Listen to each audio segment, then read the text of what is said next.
this video is all about religious life, or being a religious, or being a member of a religious order, or being a nun, or being a monk. You get my drift, okay? They can call it it's called a variety of different things. So, first things first then, if you got asked to describe the role or work of a nun, monk, or a member of the religious or religious, you get my drift, right? If they're describing what they do. Now, the thing that fits with all of this, all right, is LES, all the time. Love, evangelize, and serve all of the time. If you remember those four things, then you can use that in an explain question, you can use it in a describe, and you just need to have a bit of a Brucey bonus to go in at the end. So, if you just get asked about the work of nuns and monks, right? Generally, nothing else, just that. So, you can say that they focus on showing love to others and love to God. Why? The two greatest commandments. How do they do this? Well, it could be through praying for them, okay? Spending time in prayer and reflection, for praying for those who's called in the community, all right? There's loads of other things you can say there as well, all right? But it could be about how they, when it comes to showing love, you could say that, like, doing running hospices or running sort of medical centres, that type of idea. When it comes to E, for evangelization, okay, that when Jesus said, baptize all nations, and the ascension, go and spread the word of God, that nuns and monks, they aim to do this in their lives. How do nuns and monks do it? Well, they welcome people into, okay, their community, and they run like retreats, but also you've got the fact that they, it's not just that either, that they actually, some of them go out and some of them are teachers, that type of idea, depending on whether they're contemplative or active, all right? So that's the way they evangelize. And the S is serve, okay? They serve. Why did they serve? They followed Jesus' example of service when he washed the feet of the disciples. So, therefore, what do they do to serve others? Well, this is all about, so if you talk about things like the missionaries of charity, okay, active nuns, they go and they serve the community by running medical centres, by what's called washing the homeless and cleaning them and medicating them, so they sort of preparing them to sort of, well, just try and provide short-term sort of solutions to some of their issues, all right? That's a real example of service. I mean, they're going the extra mile. That's what we're saying here, okay? If you're talking about service, you can say about, that fits nicely. Now, it's also all of the time, okay? Or if you want to phrase it slightly differently and saying show vocation all of the time, that would be amazing as well. Now, so why do they do it all the time? Well, because they really prioritize the teaching of Jesus. Why do you call me Lord, Lord, and do not what I say? So, how do nuns and monks do it all the time? Well, they take the evangelical counsels, okay, of poverty, chastity, and obedience, meaning that there's always something they're focused on when it comes to sort of showing love, evangelizing, and service to God, all right? By taking those things, they turn their back, if you want, on sort of regular life to just sort of focus on their life and service of God. Now, that would get you 4, but if there's a 5th one, okay, for like a describe, that sort of stuff, right, then the type of things that you could mention, okay, could be, there's lots of different things you could say, but you could say that some of them seek employment, okay, that one of the things they do is that they become school teachers, that type of thing. But we kind of mentioned that before. So the best one to say is, right, they work with their local community, okay? Now, if you're a contemplative nun, then your community is just who are there with you in the convent, all right? Because you don't necessarily leave. All right, but if you are an active nun or monk, then your community are going to be people you're surrounded with, okay? So actually in your local community. So how do they serve those communities? Well, if you're a contemplative nun, it'll be things like, it could just be like doing work, like chores, that type of stuff, to enable others to go and focus on serving God, or in prayer, that type of thing. So it could be like housework and cleaning, that type of stuff, right?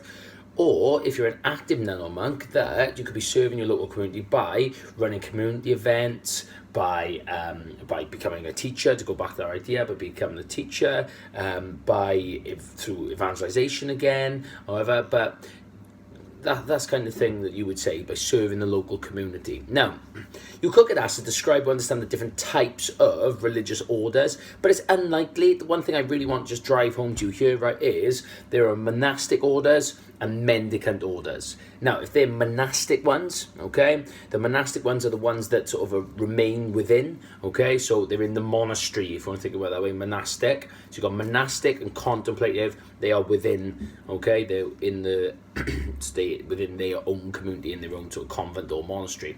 Then you've got active or mendicant, okay, orders, and they are the ones who are active in the community. They go out and they're not just within their communities. Now, sort of just in case you sort of need, it's very unlikely they ask you to describe the different types, all right, but they could ask you to sort of describe the work of each one, all right, but I'm just going to give you some names, all right. Monastic ones: Benedictine, Cistercian, Trappist, Carmelite nuns. The same with, do you know what, I'm going to stop there, okay, I'm not going to go through them. Don't focus on just remembering all the names, just focus on sort of what they do as an active or contemplative nun or monk. So, if you could ask specifically about the work of a mendicant or an apostolic or or an active nun or member of a religious order, then this is what you would do. You'd focus on the same thing. LES all the time. They love and serve. It was called they love, show God, love to God and others. It was called because of the two greatest commandments. How do they do this? Okay, well, they're out in the community, they're evangelizing. If they're showing love to others, they're running sort of like soup kitchens or hospitals, that type of stuff, right? When I say hospitals, I mean like doctors. I mean like basic medical care. And the Missionaries of Charity are a group that really do this. So Mother Teresa's charity or order. Evangelization, they go out into the community and they spread the message to what's called to their community. So it could be through just like in the street doing it, or it could be what's called by offering people to come in and go on retreat in the sort of where they are, or it could be they become teachers.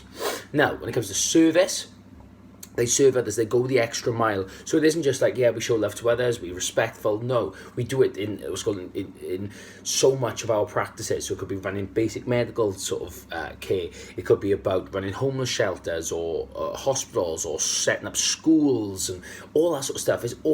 It's a major facet of all aspects. So it proves that just like Jesus washed the feet as an example of service, they are serving God in all that they do.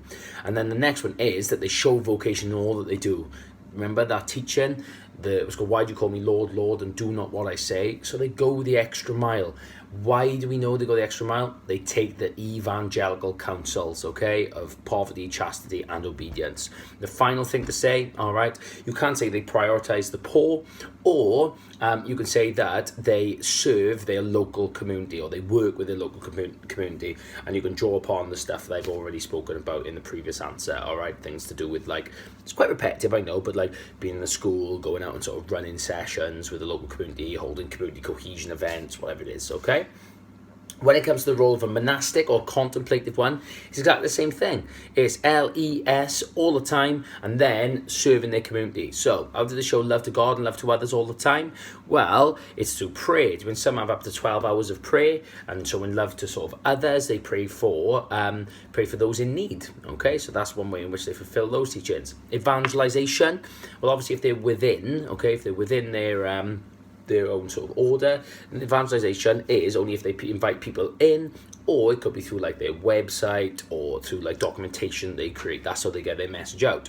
When it comes to service, okay, they serve others, right, by, again, it's like going the extra mile. So it's the amount that they pray for other people. It could be the fact that they carry out sort of like stuff within their local community, which is going to be our last point, but this could be things like just like cleaning and housework and that sort of stuff to enable others to be able to go and do it, all right, to go and sort of like pray and show love to God, right? So they do sort of that. How do they do it all the time? Point 4 is the evangelical counsels, okay, that they take. The final one is that they serve their local community, all right? Their local community is the people within, okay, their community. So again, they help support them. So it could be, right, that they support them through doing chores, to enabling other people to do, other nuns, or to go and do their their prayers or whatever. Or it could be that they support them, whether through they do they do joint prayer, or they might teach within their community. Okay, now I don't mean like maths, English, science, all right, but I mean like giving sort of like spiritual guidance, being there for one another. All right, so that's how they support their local community. So you could be asked, right, an evaluation question that looks at the evangelical councils or vows that religious orders take to help what's called serve God.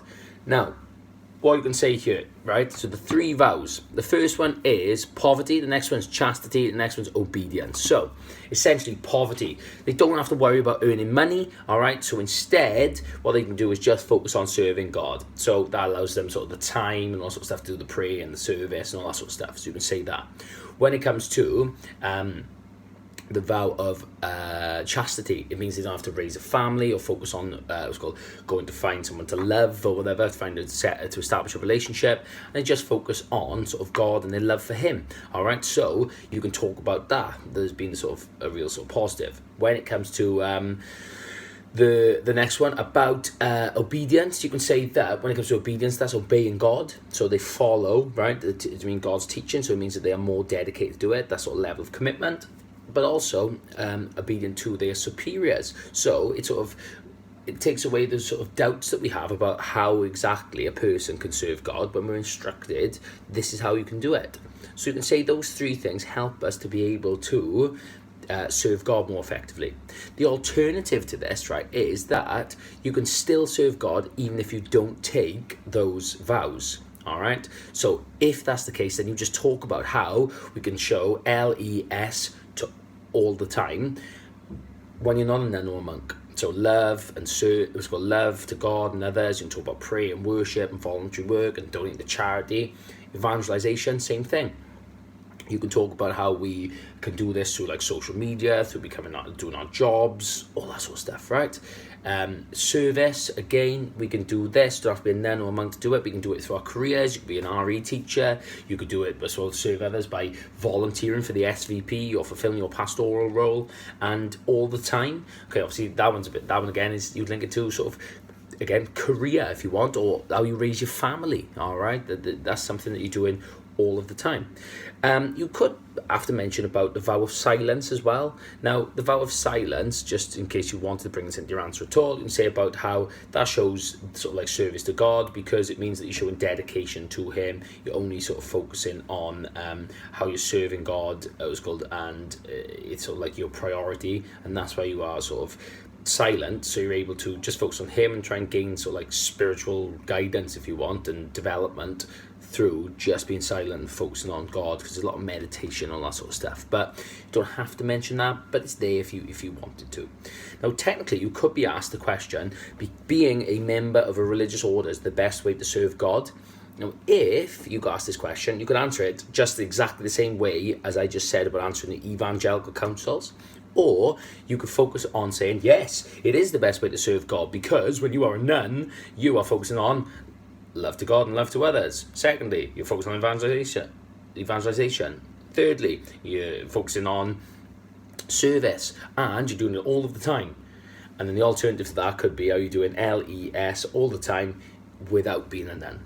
Okay, so that sort of summarizes quite a long topic, all right? But if you remember LES all the time, then that should be a really sort of strong way of being able to answer any question on this topic. Thank you all for watching.